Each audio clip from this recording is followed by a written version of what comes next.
18 ذی الحجہ کو حضرت عثمان غنی رضی اللہ تعالیٰ عنہ کا یوم شہادت ہے۔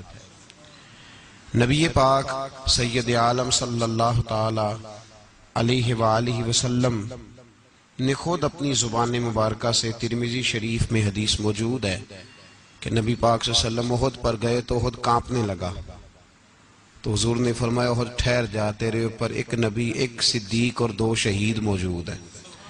تو وہ 2 شہید کون تھے؟ ایک حضرت عمر فاروق، ایک حضرت عثمان غنی رضی اللہ تعالی۔ خود حضور نے فرمایا حضرت عثمان غنی کی جو نانی ہے نا، یہ نبی پاک کی سگی پھوپھی ہیں۔ حضرت عثمان غنی رضی اللہ تعالیٰ عنہ کی جو نانی ہیں وہ حضور کی سگی پھوپھی ہیں۔ یہ 4تھی 5ویں نسل میں جا کے اللہ کے رسول صلی اللہ علیہ وسلم کا خاندان ہی بنتا ہے۔ اللہ کے محبوب علیہ السلام کی 4 بیٹیاں تھیں اور چاروں کی چاروں حضرت خدیجۃ الکبریٰ رضی اللہ تعالیٰ عنہ کے بطن سے پیدا ہوئی تھی۔ 4 بیٹیاں۔ حضور صلی اللہ علیہ وسلم نے پہلے اپنی بیٹی حضرت رقیہ کا نکاح حضرت عثمان غنی رضی اللہ تعالیٰ عنہ کے ساتھ فرمایا، ان کا انتقال ہو گیا تو محبوب نے دوسری صاحبزادی جناب ام کلثوم رضی اللہ تعالیٰ عنہ کا نکاح حضرت عثمان غنی کے ساتھ فرما دیا۔ 2 شہزادیاں، 2 بیٹیاں۔ یہ جو کہا جاتا ہے نا عثمان ذو النورین، عثمان ذو النورین کا مطلب ہے 2 نوروں والا۔ 2 کچھ بادشاہ قسم کے لوگ ہیں، بیٹیوں کو نور مانتے ہیں، باپ کو نہیں مانتے۔ نبی پاک کی دونوں بیٹیوں کو نور مانتے ہیں، لیکن ان کے والد نبی پاک صلی اللہ علیہ وسلم کے بارے میں باتیں گول کر جاتے ہیں۔ 2 بیٹیاں نکاح میں آئیں تو کیا لقب ہوا؟ عثمان۔ اور مزے کی بات یہ ہے کہ حضرت عثمان کو ذو النورین مولا علی شیر خدا کہا کرتے تھے، حضرت علی کہا کرتے تھے عثمان تو ذو النورین ہے، 2 نوروں والا۔ بریلی کے امام فرمانے لگے تیری نسل پاک میں ہے بچہ بچہ نور کا، تو ہے نے نور تیرا سب گھرانہ نور کا۔ اور کہنے لگے نور کی سرکار سے پایا 2 شالہ نور کا، نور کی سرکار سے پایا 2 شالہ نور کا، ہو مبارک تجھ کو ذو النورین جوڑا نور کا۔ مبارک دے رہے ہیں دوسری شادی پر، کہتے ہیں ہو مبارک تجھ کو ذو النورین جوڑا نور کا۔ تو حضرت عثمان غنی رضی اللہ تعالیٰ عنہ 4تھے 5ویں مسلمان ہیں۔ حضرت ابو بکر صدیق رضی اللہ تعالیٰ عنہ تاجر تھے، تاجروں سے ان کی دوستی تھی۔ حضرت عثمان غنی بھی تاجر تھے، تو جناب سیدنا ابو بکر صدیق نے انہیں تبلیغ کی تو وہ مسلمان ہو گئے۔ جب کلمہ پڑھا تو چچا نے باندھ دیا گھر کے اندر، کئی دن باندھے رکھا، کہنے لگا دین چھوڑنا پڑے گا۔ تو آپ نے فرمایا وہ تو جگہ ہی ایسی ہے جو ایک دفعہ گیا ہے دوبارہ چھوڑ سکتا ہی نہیں، ہو ہی نہیں سکتا۔ حضرت عثمان غنی سابقون الاولون میں سے ہیں، ابتدائی لوگوں میں سے۔ ان کی زندگی کے بڑے حسین واقعات ہیں، آپ جانتے ہیں۔ میں 2-3 باتیں صرف ان کی حوالے سے عرض کروں گا۔ ہر آدمی میں ہر صلاحیت ہوتی ہے، لیکن کچھ چیزوں کا غلبہ ہوتا ہے، کچھ چیزوں کا غلبہ ہوتا ہے۔ حضرت عثمان غنی میں 2-3 چیزوں کا بڑا غلبہ تھا۔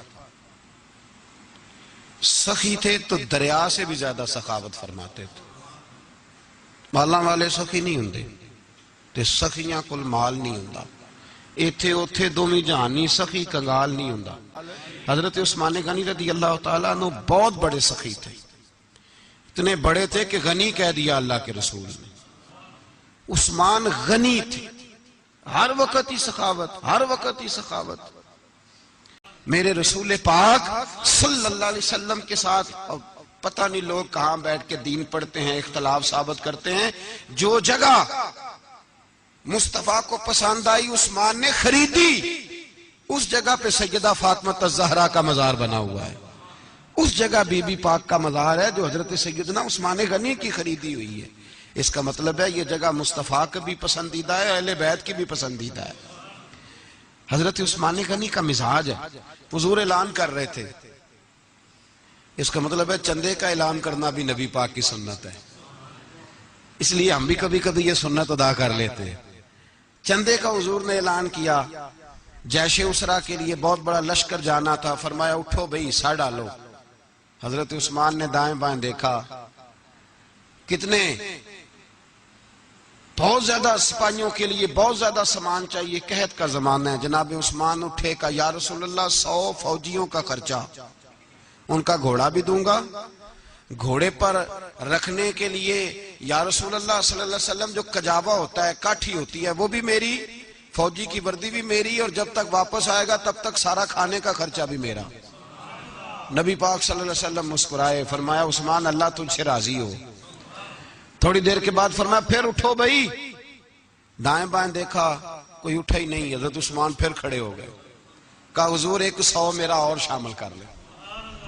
نبی پاک نے پھر اعلان کیا، حضرت عثمان کہتے ہیں میرے نا دل کو کچھ ہوتا تھا، پھر اٹھے، کہا حضور میرا تیسرا 100 بھی شامل کر لیں۔ فرماتے ہیں جناب عثمان غنی چوتھی دفعہ میرے مصطفیٰ نے اعلان کیا تو مجھ سے نہ ہی رہا گیا۔ میں نے کہا محبوبہ اعلان نہ کرو، آپ اشارہ کرو، عثمان کے پاس جو کچھ بھی ہے وہ محمد عربی کے قدموں کا ہی صدقہ ہے، آپ اعلان کرو، حاضر ہے، ہر شے حاضر ہے، پھونک پھونک کے دینا، دیکھ دیکھ کے دینا، یہ تو وہاں کا سودا ہوتا ہے جہاں سودے بازی ہوتی ہے، لیکن یہاں تو یا رسول اللہ جب تک بکے نہ تھے کوئی پوچھتا نہ تھا، یہ تو نے خرید کر ہمیں انمول کر دیا۔ حضرت عثمان غنی رضی اللہ تعالیٰ عنہ سے کسی شخص نے کہا کہ عثمان کوئی تبدیلی بھی آئی نبی پاک کے غلام بننے کے بعد، حضور کے غلام بننے کے بعد کوئی تبدیلی بھی آئی؟ لوگ اپنی اپنی تبدیلیاں بتاتے رہے۔ جناب عثمان غنی نے 2 جملے کہے، لوگ کہتے ہیں ہماری چیخیں نکل گئیں، یہ معراج حضور سے پیار کی محبت اور عشق کا یہ رنگ عثمان غنی کا۔ حضرت عثمان غنی کہنے لگے تم تبدیلی کی بات کرتے ہو؟ میں نے جب سے نبی پاک کے ہاتھ میں سیدھا ہاتھ دے کے بیعت کی ہے، میں نے یہ ہاتھ دوبارہ کبھی گندگی کو نہیں لگایا، اور فرمایا جب سے پہلی نظر سے جلوہ والضحیٰ دیکھا ہے میں نے اس کے بعد اپنی شرمگاہ کو بھی کبھی نہیں دیکھا، اس لیے کہ ان آنکھوں میں رسول اللہ کے جلوے رچ بس گئے۔ یہ معیار پیدا کیا جناب عثمان غنی نے۔ اور مدینہ منورہ سے جو محبت ہے نا مسلمان کی، اس کا اگر اصل رنگ دیکھنا ہو تو جناب عثمان غنی کو زندگی کو دیکھا جائے، اصل رنگ۔ جناب عثمان غنی بہت بڑے امیر تھے، بہت بڑے امیر المومنین تھے، لاکھوں مربع میل پہ حکومت تھی۔ چند 100 آدمیوں نے آ کے گھیر لیا عثمان غنی کے گھر کو، اور کربلا میں تو 3 دن پانی بند رہا ہے، حضرت عثمان غنی پہ 40 دن پانی بند رہا ہے، 40 دن۔ اور حضرت امام حسین کے خیموں کے گرد تو پہرا دینے کے لیے جناب عباس تھے، اور میں تاریخ کے سارے معتبر حوالے عرض کر سکتا ہوں کہ جب حضرت عثمان غنی کو خطرہ ہوا تو مولا علی شیر خدا نے امام حسن اور حسین کو تلواریں پکڑائیں اور فرمایا دروازے کے آگے کھڑے ہو جاؤ، کوئی بدبخت تمہارے خالو عثمان غنی کے دروازے تک جانے نہ پائے۔ اور اس دروازے سے پھر گیا بھی کوئی نہیں، اس لیے کہ وہاں حسنین کریمین کا پہرا تھا، جو گیا بے ایمان تو پیچھے سے چڑھ کر کے گیا۔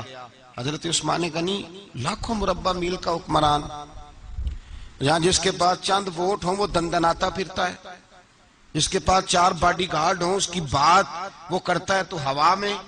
حضرت عثمان غنی کے پاس ہزاروں کی فوج ہے، چند 100 لوگوں نے آپ کے گھر کو گھیر لیا، شہید کرنا چاہتے ہیں۔ جناب عثمان غنی رضی اللہ تعالیٰ عنہ کے پاس حضرت علی رضی اللہ تعالیٰ عنہ، کئی اور لوگ گئے، کہا عثمان 3 باتیں ہیں، یا تو ہمیں اجازت دو، یا تو تم تھوڑی دیر کے لیے خلافت چھوڑ دو، حکومت چھوڑ دو، چند دنوں کے لیے کسی اور کو امیر بناؤ۔